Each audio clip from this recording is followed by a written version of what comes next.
안녕하십니까. 김경재의 세상 읽기. 오늘은 특별한 세상 읽기를 여러분하고 같이 진행하겠습니다.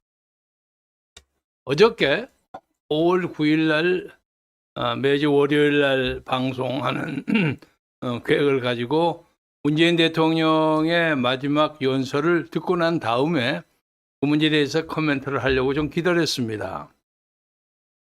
그런데 아침에 듣고 보니까 별로 코멘트할 말씀이 없어요.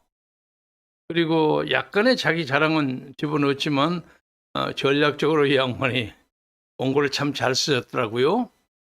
국민 덕분에 국민을 막 올렸어요. 그러니까 국민들이 욕을 할 수가 없잖아요. 그래서 퇴임사 치고는 좀 싱겁기는 하지만은 그래도 나름대로 머리를 썼구나 하는 그런 느낌을 가집니다만은 이렇게 해서 이제 문재인이 떠나는구나 하는 것을 실감했습니다. 그렇게 아우성을 치고 나라가 법석이 돼도 결국은 이 성숙한 대한민국 국민이 그를 어디 못했지만 내보냈습니다. 이제 새 세상이 돌아왔습니다. 그래서 문재인의 그 퇴임 연설에 대해서 제가 한 말씀만 코멘트를 하고 넘어갈까 합니다. 5년 전에 문재인 씨가 대통령에 취임할 때 했던 그 유명한 말이 있죠. 거듭 말씀드립니다. 제가 인용하겠습니다. 그 연설에 거듭 말씀드립니다. 문재인과 더불어민주당 정부에서 기회는 평등할 것입니다. 과정은 공정할 것입니다. 결과는 정의로울 것입니다. 이 기회와 과정과 결과 아주 그럴듯한 3박자 연설문인데 과연 5년 동안에 기회가 평등했는가? 과정이 공정했는가? 결과가 정의로웠는가? 문제에 대해서는 많은 사람들이 회의를 하고 있다고 생각합니다. 좀 야박한 표현일지 모르지만 이 메시지가 거짓말이 됐습니다. 그래서 앞으로 이제 문재인 전 대통령의 과오 이런 문제나 사직 당국에서 관심을 가질 그런 문제에 대해서는 오늘 대해서 논의하지 않겠고요. 앞으로 지켜보겠습니다. 오늘은 방금 제가 들었던 윤석열 대통령의 그 취임 연설은 나름대로 알맹이가 참 많았습니다. 그가 무엇보다도 인상적인 것은 자유민주주의와 시장경제를 맨 앞에 걷고 자유가 보편적인 가치라는 것을 그만큼만 해도 확실히 세상이 바뀌었구나 하는 느낌을 가지고 그리고 그 구호 중에 다시 대한민국 영어로 말해서 Great Korea Again이죠. 그러니까 그 전까지는 대한민국이라는 국가의 정체성에 많이 흔들려졌다는 거죠. 그래서 그걸 다시 대한민국의 정통성으로 끌어오겠다는 구호가 상당히 의미심장했다고 보고요. 또 특히 전 세계를 분석하는 거, 북한에 대한 어떤 제안 이런 것이 굉장히 전진적이고 누군가가 굉장히 스피치를 잘 썼다. 그래서 기대한다. 앞으로 기대한다. 적어도 윤석열 대통령이 뭘 어떠든 간에 그가 자유민주주의를 지키는 그리고 미국의 친화적인 대통령인 것만은 분명합니다. 그것만으로서 우리는 역사 한 고비를 넘겼다고 볼 수가 있겠습니다. 그래서 오늘은 제가 이제 문재인 대통령이 저에게 안겨줬던 어떤 그 고난, 시련을 가지고 지금부터 한 5, 6일 전이었나요? 갑자기 그 중앙일보에서 무슨 기사가 나오고 그것이 굉장한 폭탄적인 충격을 안겨주었고 그것을 또 진성호 방송이 그걸 코트로 해서 보도를 했는데 오늘 아침에 보니까 조회가 34만이나 됐대요. 댓글은 한 500개. 그리고 그뿐만 아니라 성창경 TV, 그리고 뉴시스 통신, 그리고 전옥현 TV 등등에서 대거 보도를 해서 그 사건에 대해서 전모를 알고 싶어하는 사람들이 되게 질문을 많이 하고 전화가 많이 옵니다. 사실 그것이 제가 무슨 갑자기 폭탄적인 발언을 한 것이 아니고 그 전에 비슷한 얘기를 좀 했었습니다. 근데 사람들이 주목을 안 하다가 중앙일보의 강 논설위원이 투머치 토크라는 프로그램에서 이걸 취급함으로써 갑자기 관심을 가지게 됐는데 제가 보기에는 이것이 소위 신정부, 새 정부의 어떤 기획자들에 의해서 문재인 정부를 타박하는 무슨 그런 이슈로 이걸 삼을까 하는 그런 느낌이 드는 것 같아요. 그래서 우선 제가 사건의 개요를 간단히 설명하자면 그 뉴스에는 그것이 정확하게 안 나와 있습니다. 저는 박근혜 대통령에게 임명받은 사람이 아니라 선거로 된 사람이에요. 그래서 대부분의 경우에는 정권이 바뀌면 그전 대통령에서 임명받은 단체장이나 기관장들은 특별한 일이 없는 한 뭐 임기가 한 4, 5개월이나 반년 정도 남았다고 하면 대부분이 사퇴를 합니다. 왜냐하면 그 정치적인 자리는 새로운 정권의 수장에게 상배를 맡기는 게 옳다 하고 생각해 대부분이 물러나는 겁니다. 그러나 임명직은 좀 다릅니다. 임명직은 그러지만은 선출직은 좀 다릅니다. 내가 정식으로 출마해가지고 투표를 해서 딴 걸 왜 그 양반이 돌아왔다고 내가 그걸 그만두는 그런 차이가 있습니다. 그래서 제가 자유총연맹 총재의 선거에 나갈 때는 그 선거의 배경이 당시에 뭐 권아무개 총재인가 무슨 박아무개 총재가 약간의 무슨 문제 때문에 중도 사퇴를 한 적이 있습니다. 그래서 보궐선거가 있게 됐어요. 보궐선거가 있게 됐는데 당시에 허준영이라는 아주 짱짱한 경찰청장 출신이 입후보를 했습니다. 그런데 여러분이 아시다시피 이 자유총연맹은 우리나라의 대표적인 보수단체고 자유민주주의를 그냥 신주단체처럼 모시는 그런 단체이기 때문에 경찰 출신이 상당히 많습니다. 그래서 경찰 출신의 모임인 경우회라고 있는데 경우회 멤버들이 각 지역 분야에 가면 상당히 많이 깔려 있습니다. 상당히 많습니다. 그래서 이제 경우회 지원을 받아가지고 허준영 후보 나섰어요. 그런데 아마 당시에 청와대나 다른 관변 측에서는 허준영에 대해서 좀 미심쩍어하는 것이 있었던지 대항으로 내세우는 것이 이아무개라는 그 양반 이름 제가 그런 말씀 안 드리겠습니다. 옛날 남북 적십자 회담 수석 대표를 하고 굉장히 전문가시고 대학에 6년인가 7년 대선배십니다. 근데 그 양반이 이제 출마를 했는데 그 양반이 이 길이라고 생각했죠. 그 이름을 밝혀야 되겠네. 이동복 선생인데 그 양반이 가서 엉뚱하게 빵 떨어졌어요. 깜짝 놀랐죠. 그러니까 이 경우의 세력이 무서웠죠. 그래가지고 그 1년 보궐선거 기간 동안에 그 자녀 임기 동안에 허준영 총재가 아무튼 공식적으로 84회를 지방 출장을 했고 비공식으로는 4번인가 하고 88회를 전 지역을 돌아다니면서 조직을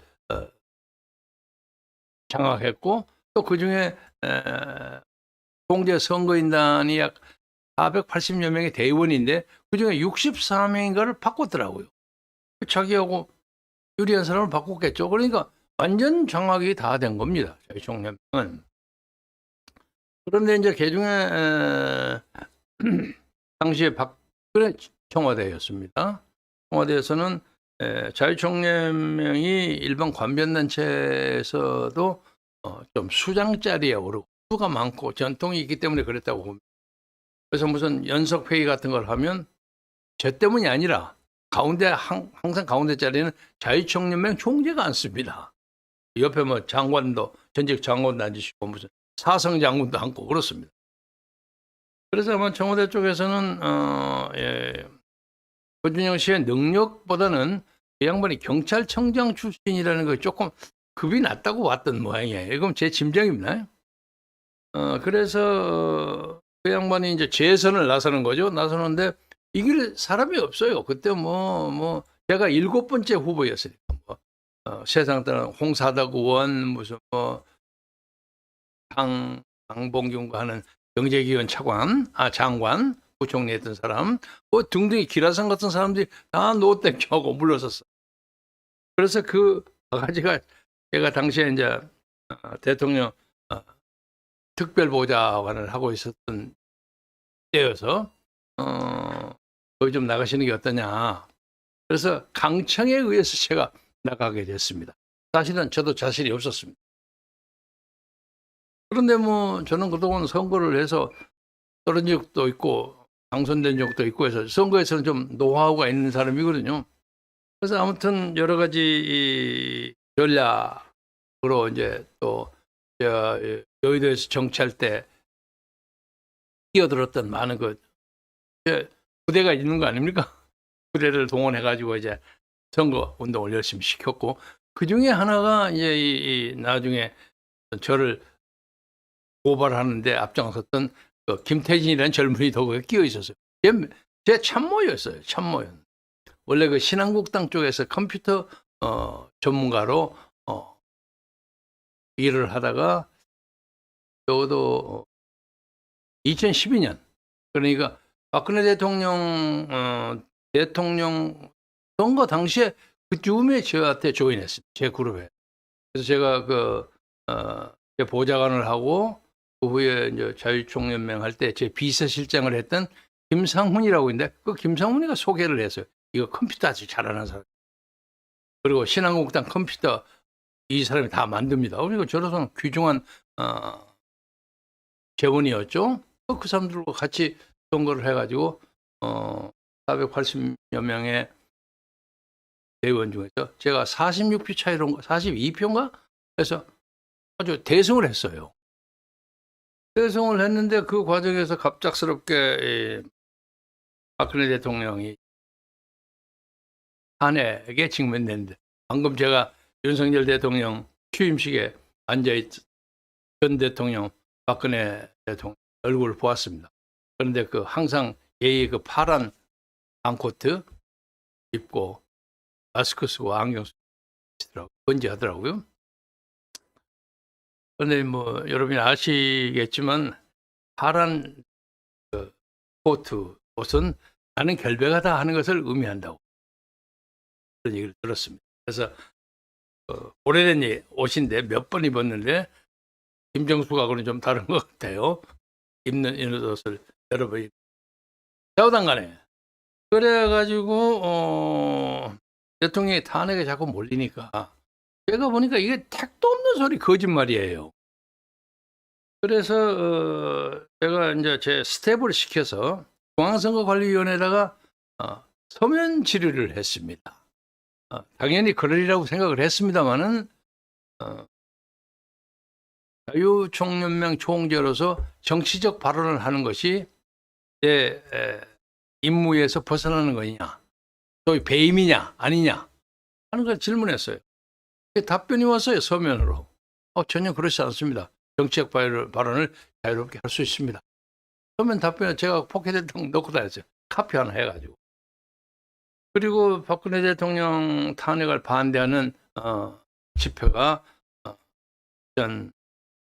2016년 아니 2016년 12월 10일인가 서울역에서 맨 처음 집회가 시작됐는데 제가 그 첫 번째 집회에서부터 그 후 5년 동안 거의 빠지지 않고 탄핵 반대 운동에 가담을 했습니다. 그런데 그 첫 번째 집회 서울역 집회에서 말 한 토막을 가지고 당시 문재인이가 저를 고발하겠다고 성명서를 썼어요. 그러면 열린우리당 대표였나 뭐 그랬을 겁니다. 대통령 후보로서 상대고 그랬는데 이걸 법적으로 문제 삼기 하고 저희가 스스로 발표했어요. 그리고 이제 저희가 직접 고소하기가 곤란하니까 이해찬을 시켜서 저에게 명예훼손 고소를 했는데 그 명예훼손 내용인즉슨 노무현 대통령이 이건희 삼성 회장으로부터 8천억을 받았다 하는 내용입니다. 근데 그것은 팩트고 사실입니다. 사실인데 당시에 이제 박근혜 대통령이 그 아들인 이건희 회장의 아들인 이재용 부회장으로부터 뇌물을 받았다 하는 혐의를 자꾸 받고 무슨 K스포츠니 뭐 미르재단이니 이런 얘기가 많이 나오지 않았습니까? 근데 지금 좀 띄워서 얘기하자면 그때 그 혐의 그것이 뭐 최순실이하고 관계가 된 것처럼 많이 그렇게 되었는데 오늘 현재는 그것이 최순실하고 거의 관계가 없고 사실은 그것의 중심 인물이 안종범 경제수석이었습니다. 오늘 현재까지 그렇게 나와 있습니다. 그런데 그걸 막 이 박근혜 대통령한테 붙이니까 저는 돈을 받은 줄 알았죠. 자기가 받지는 않았지만 하여간 돈을 받아가지고 그 미르재단인가 K스포츠에 돈을 가도록 한 줄 알았어요. 근데 알고 보니까 지금 보니까 그것도 전혀 사실이 없는 얘기예요. 그래서 제가 이제 그것을 옹호하면서 돈을 받아가지고 자기가 포켓에 집어넣은 것도 아니고 그 돈 가지고 자기가 고급 옷을 해 입은 것도 아니고 어떤 재단에 뭐 좀 해라고 해서 그 재단을 좀 옹호하는 것이 뭐가 그렇게 문제냐. 예를 들면 대통령이었던 노무현이도 이건희로부터 8천억을 받은 거 있지 않느냐. 요 얘기를 했단 말이에요. 그러니까 그쪽 사람으로서는 굉장히 아픈 얘기죠. 어저께 그 한동훈 법무부 장관 후보가 청문회 하면서 그 김남국인가 누가 뭐 질문을 떡 하니까 그걸 받아치는 것이 옛날 누구누구도 이렇게 했다고 받아쳐서 아주 그냥 기를 죽이는 것을 여러분 보셨죠? 오히려 그 사건이 노무현 대통령이 당시에 8천억을 이 건의로부터 받은 것이 사람에게 회상됐단 말이에요. 그러니까 깜짝 놀란 거죠. 그래서 고발을 뭐라고 했느냐. 그건데 이건희 회장이 주어서 받았지 거둔 것이 아니라는 거죠. 그래서 아니 거둔 거 아니고 주어서 받으면 왜 그렇게 받아가고 좋아 법석을 떨었습니까? 그리고 당시에 그 노무현 대통령이 그걸 받아가지고 그냥 뭐 표정 관리를 못해서 입이 막 귓가에 붙어가지고 이 돈을 귀중하게 쓰기 위해서 내가 특별히 국무총리한테 특명을 내려가지고 이걸 관리하도록 하겠다. 그때 국무총리가 이해찬이었습니다. 이해찬이가 그때 3월 1일 전후였는데 3.1절 근처에 어디서 몰래 골프를 치다가 문제가 돼가지고 어이없게 총리직을 그만두게 됐어요. 참 우리나라 재밌는 나라예요. 골프 잘못 쳤다고 쫓겨나는 세상이니까. 요새는 좀 많이 대중화됐다고 하지만은 적어도 이제 지나가는 말입니다만 국민의 대표직에 있는 사람들이 적절한 시간에 골프를 치더라도 그런 거 눈치 봐가면서 치는 것이 옳다는 것이 우리 국민의 일반적인 상식 아닙니까? 그리고 난 다음에 그것을 다른 사람이 맡게 됐어요. 그래서 이제 후임 한명숙 국무총리가 돼가지고 그걸 가지고 뭐 삼성 무슨 재단인가 뭐 이름을 그렇게 붙여가지고 거기에 있는 재단의 이사를 전부 그 친노파들 민주당 패거리를 다 넣어가지고 그 돈 가지고 차치고 포치고를 했어요. 그래서 그 돈 가지고 장학재단이라고 주고 어쩌고 한 것에 대해서 아마 한 1년인가 2년 기간 동안에 월간 조선의 보도에 의하면 30몇 억을 전부 자기 아는 사람들한테 돈을 많이 줬더라고. 심지어 그때 세상 떠난 박원순 시장도 거기서 무슨 이유해가 한 7천만 원인가 돈을 받았더라고요. 그러니까 자기들 그냥 멋자리처럼 사용했다는 비판을 많이 받았습니다. 제가 그 예를 들은 거예요. 그것을 차치고 포치고 했다는 얘기를 한 거 아니야. 돈을 받았다는 얘기를 한 거, 돈을 걷었다는 것이 주어서 마주모제 받았지 왜 우리가 걷었냐 이거예요. 그래가지고 저를 전 대통령 명예훼손, 사자 명예훼손에 대해서 이해찬과 노무현의 아들 노건호 이름으로 제가 2년여 동안을 재판을 받고 끌려냈습니다. 그래서 근데 그 재판을 맨 처음 법적 처리를 하겠다는 것이 문재인이었습니다. 그리고 결과적으로 그것이 가고 가서 대법원까지 가가지고 대법원에서 그 요새 그 유명세를 탄 전 중앙선거관리위원장 노정희, 그렇죠? 노정희 대법관이 주임 판사가 돼가지고 제가 대법원에 상고한 것을 기각해버렸어요. 그래서 제가 집행유예 2년에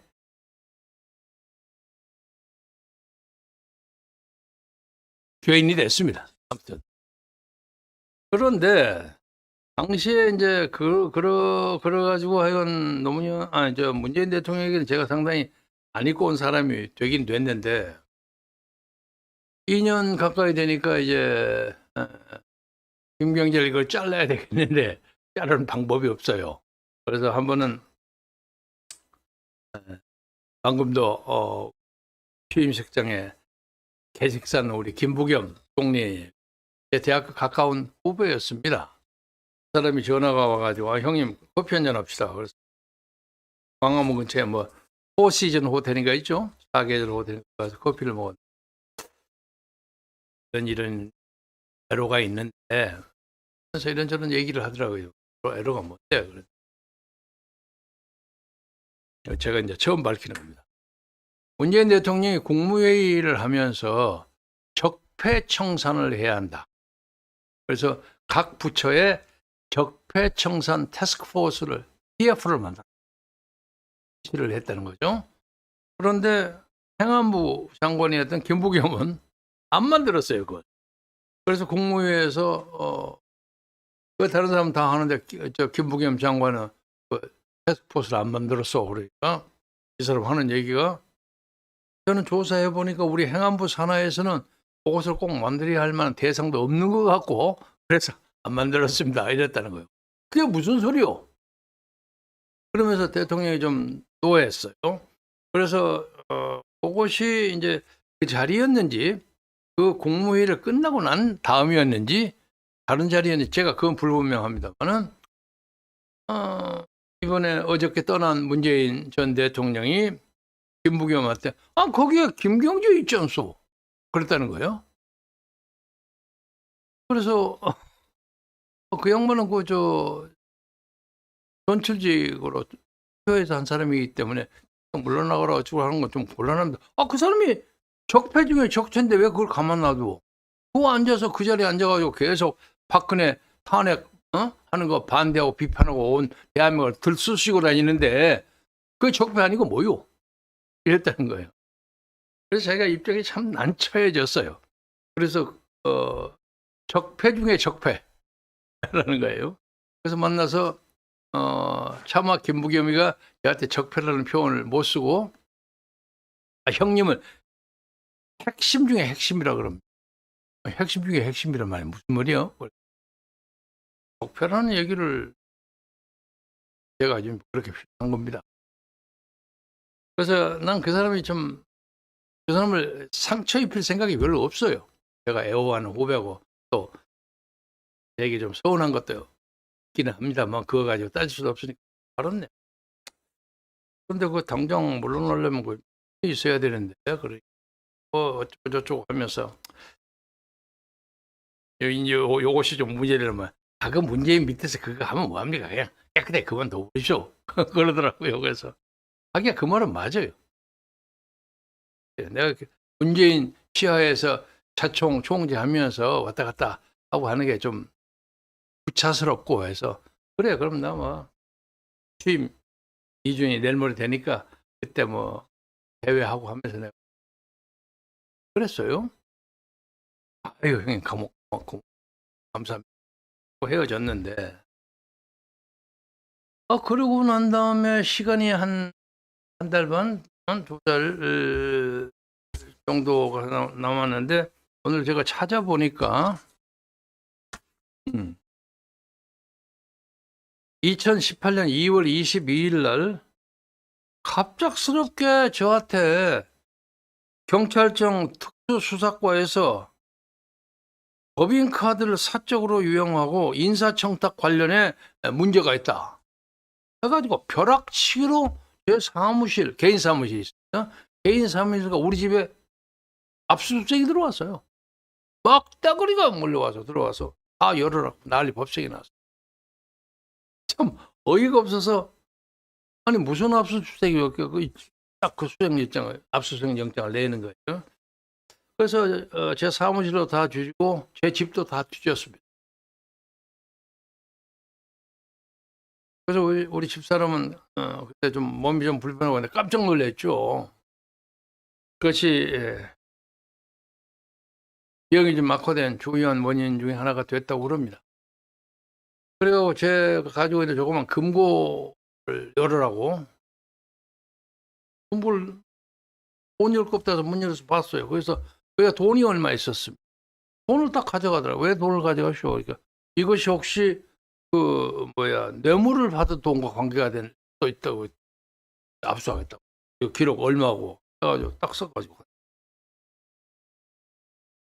그때 뭐 한 8천만 원인가 됐습니다. 예? 기가 막혀요. 그러고 난 다음에 뭐 또 아무 소리가 없고 뭐 제가 그 후에 이제 뭐 사퇴를 하니까 딱 가라앉아요. 가라앉아서 제가 그 후에 제 변호사를 통해서 반환 청구를 했어요. 왜 당신들 돈 가지고 가?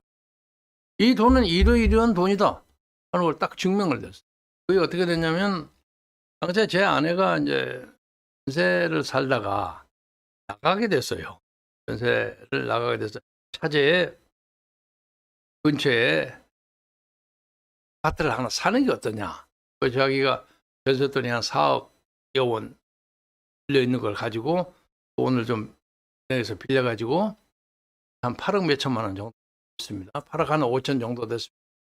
저의 아파트 값이. 그래서 자기가 이제 비교적 크레딧은 좋은 사람이니까 수십 년 동안 의사를 했으니까 크레딧은 상당히 있다고 봐죠. 근데 그걸 한다고 왔다 갔다 돌아다니더라고요. 그래서 제가 맨날 마누라한테 그냥 대접만 받고 귀찮게만 하고 이러고 사는 제 집을 산다는 거 때문에 내가 내몰라고 가만히 있기가 미안해서 할 수 없어서 시골에 있는 제 집을 팔았습니다. 선조가 귀양 갔던 전라남도 나간에 제가 기역자짜리 기와집이 하나 있었어요. 땅도 한 1000평쯤 되고 오래전에 산 건데 이제 그동안 좀 값이 올랐겠죠 거기가. 그래서 내려가서 상임 부위원장 했던 그 시의장 했던 김 의원한테 야 이거 되겠노? 그러니까 한참 돌아다녀. 그 형님 얼마를 원해? 나한테 한 4억만 주면 내가 팔겠는데 그러니까 뭐 하려고 그러시면 안 마누라가 집 산다는데 저희가 미안해서 내가 알아보죠. 근데 그 좋은 집을 팔려고 합니까? 그건 문화재가 되는데 아니 문화재고 자식 아이가. 그런데 갑자기 임대가 생겼어요. 아마 김아무개 의원 집이라고 해서 아마 유명세가 좀 못하는데 갑자기 생겼어요. 그래서 이제 내가 거절을 할 수도 없게 해서 그걸 팔아가지고 그 사람이 돈을 송금한 돈입니다. 집을 산 사람이. 여기 마포에는 우리은행인가 어떤 지점으로 돈을 보냈어요. 그래서 제가 그거 가서 그 돈을 찾아온 겁니다. 그러니까 그 돈의 딱지에 그거 있죠. 빼는 뭐라 그러지? 돈 매는데 그게 우리은행 딱지가 그거 붙어 있어요. 그러니까 그것이 내가 내 집을 사는 사람으로부터 송금됐다는 게 분명하죠. 그래서 그걸 제가 그 돈을 찾아냈어요. 찾아냈는데 그 후로도 나머지 뭐 조그마한 거 아마 미화가 한 $2,000 썼을 거고 중국 돈 100위안짜리 있죠. 거의 한 두세 장 있고. 그래서 몇 년 그래도 아무 소리를 안 하는 거예요. 그래서 내가 작년 한 10월이나 9월이나 됐나? 저 검찰청에 가서 민원실에 딱 들어가가지고 내가 이런 일이 있어서 내 담당 검사를 좀 만나야 되겠다. 그래서 그걸 알아가지고 그 이제 범죄 조서 그걸 딱 합해가지고 검사에 찾아가서 당신은 이 문제를 가지고 해결을 하고 말고 해야지 왜 이렇게 질질 끄냐? 그리고 내 돈 좋은 돈 좀 내놔야 될 거 아니냐? 뭐야 이게 뭐야? 그러니까 지금도 조사 중이래요. 아니 기소를 하든 말든 마음대로 해라. 그게 경찰서 검사로 왔단 말이에요. 요새 검수완박 뭐 이런 일이 있어서. 근데 그 사람들이 홀딩을 하고 있었던 거예요. 한참 홀딩하고 있더니 재미있는 건 요새 갑자기 그 검사실에서 그걸 빨리 처리를 하겠다고 뭐 사유서가 있으면 사유서를 써라고 또 왔더라고요. 그래서 아마 기소를 하든 폐기를 하든 아마 자기들이 결정할 것 같습니다. 그러나 이제 제가 그 말씀을 이제 그 얘기 좀 하고 그리고 당시에 이제 국회 행안위원회에서 불러가지고 막 나를 골탕을 먹이고 난리 법석을 줘요. 그래서 저는 정권이 바뀌어졌으면 적어도 이 문제는 내 명예를 위해서라도 회심을 해야 한다고 생각해요. 제가 그렇게 강제로 쫓겨낼 이유가 없는 사람이에요. 제가 뭐 1년 보호돼서 억울해서 그런 것이 아니라 왜 저를 쫓아냅니까? 아무 건덕지가 없는. 근데 알고 보니까 그 후임에 문재인의 경희대학교 동기동장 박종원이를 거기 집어넣으려고 그랬던 모양이에요. 그런데 재미있는 것은 그 박종원 씨가 이제 충북경찰청장인데 요새는 이제 제도가 바뀌어서 청장으로 바뀌었습니다만 옛날에 경찰국장이죠. 충청부터 도경국장이에요.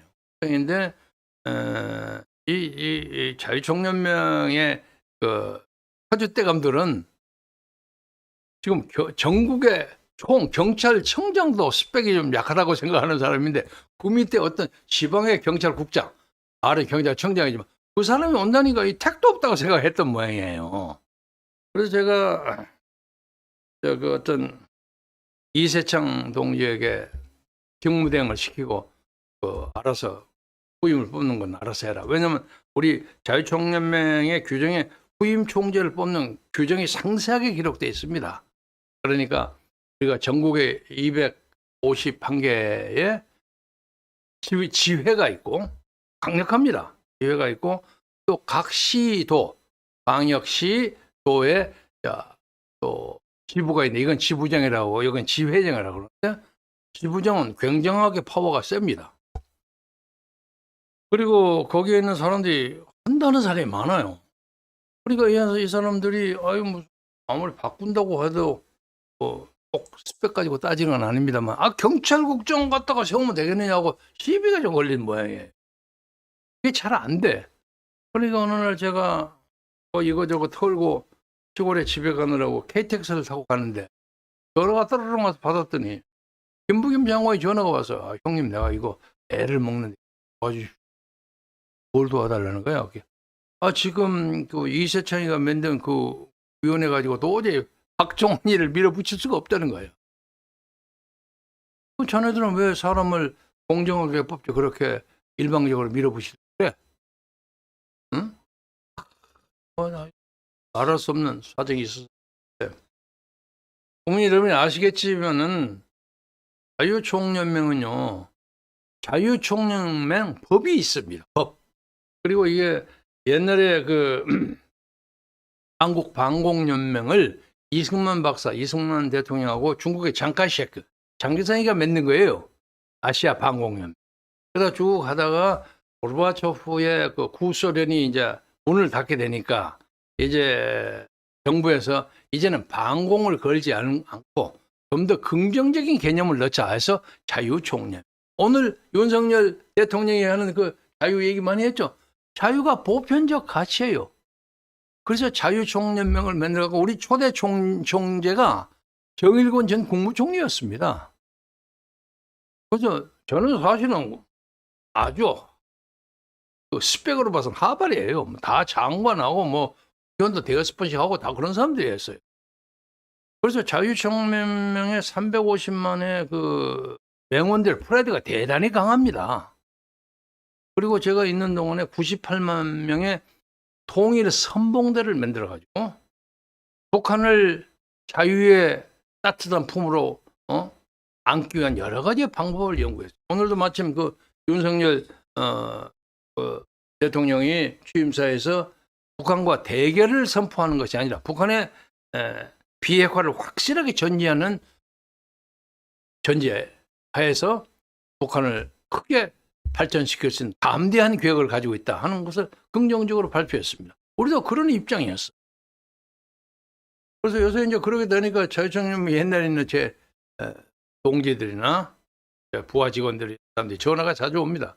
박정원 씨가 통제하는 동안에도 일주일이면 한 적어도 10번 내외는 그 자유청년맹 우리 동료들이 저한테 전화를 많이 합니다. 뭐 먹는 것도 갖다 주고 생선도 갖다 주고 뭐 내가 현재 총재 노릇을 사석에서도 많이 하고 썰었습니다. 되게 좋은 배경. 어떻게 보면 이 사람들이 와서 그 1년 총재 돌아와서 더 하십시오 이러고 얘기를 하더라고요. 제 나이에 뭐 그거 뭐하러 합니까마는 그러나 이것을 가지고 왜 중앙일보에서 문제를 삼았을까 하고 보니까 제 생각에 이건 너무 빨리 돌아간 것인지 모르겠습니다만은 여기에 박종원 씨가 관계되는 충청도 청주의 무슨 시외터미널 그 터미널 개발 계획이 그 5천억짜리 무슨 프로젝트가 하나 있는데 거기에 김정숙 여사가 관여됐다는 소리 있었어요. 그래서 아마 정부가 그걸 수사에 착수하지 않는가 하는 그런 느낌입니다. 그러니까 예를 들면 아까도 제가 모두에 말씀드렸지만 문재인 씨가 무슨 형사적인 수사를 받고 무슨 벌을 받을까 하는 것에 대해서 나는 이제 관심 가지지 않겠다. 뭐 정부에서 하는 것만 보겠다.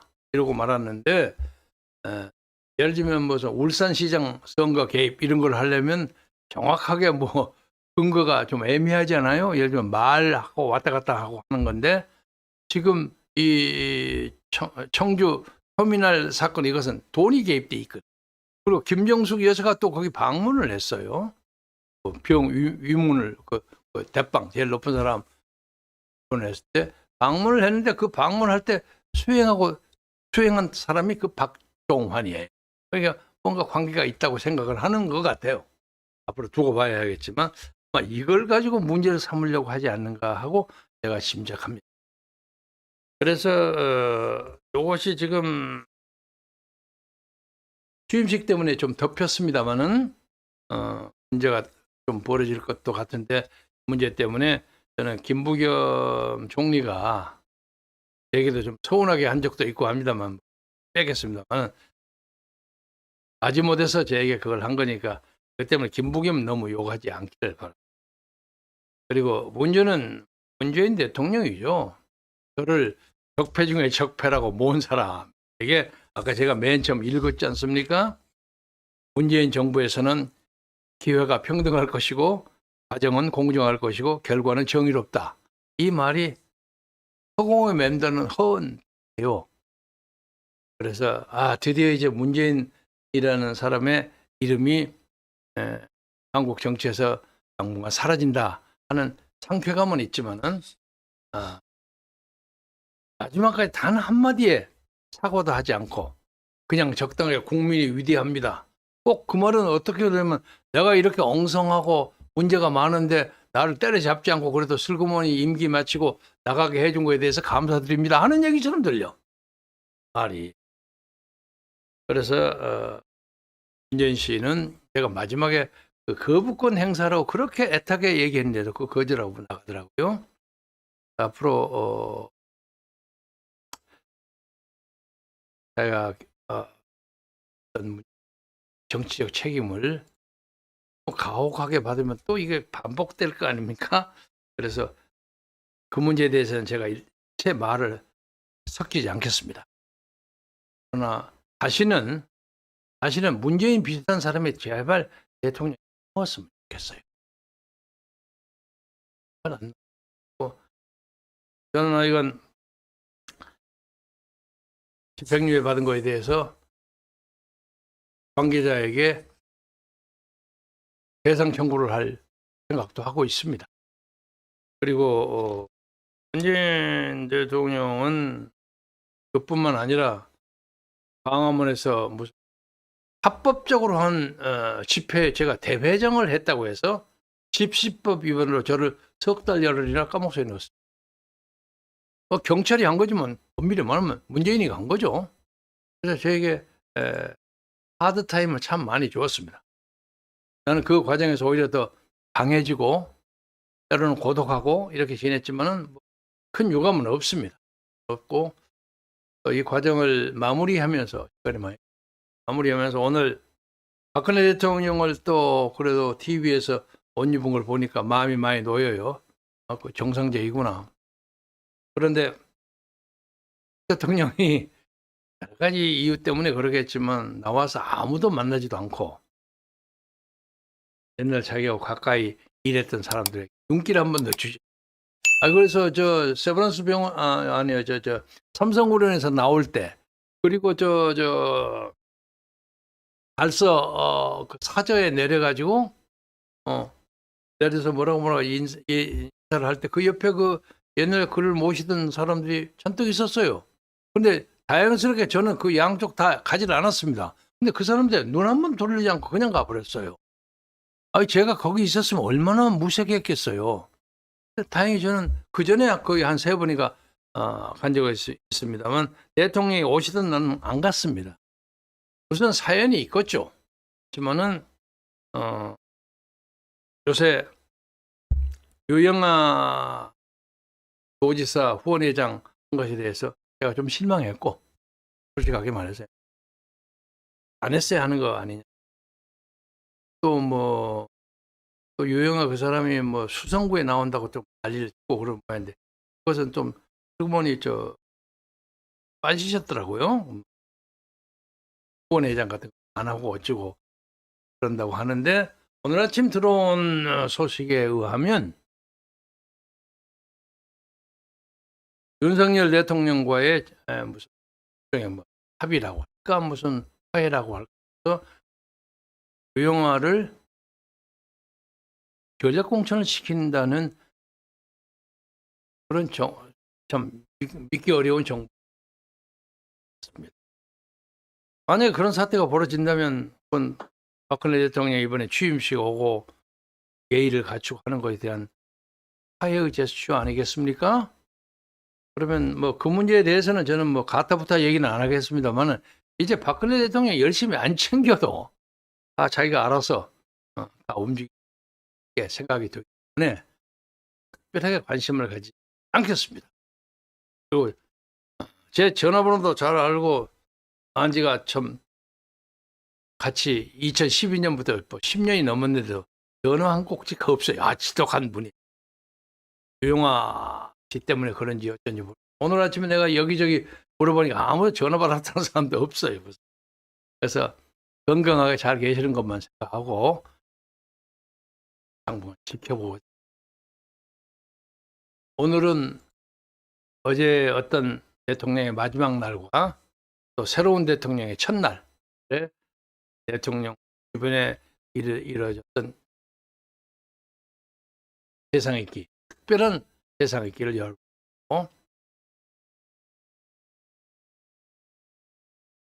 압수수색하고 감옥소에 넣고 하는 문제에 대한 나름의 설명을 드린 것은 그동안 수많은 사람이 인터뷰를 하자는 걸 제가 사양했습니다. 그래서 제가 그냥 제 스튜디오에 앉아서 자연스럽게 참고했습니다. 여러분 새로운 시대 건강하고 행복하게 열심히 재밌게 삽시다. 감사합니다.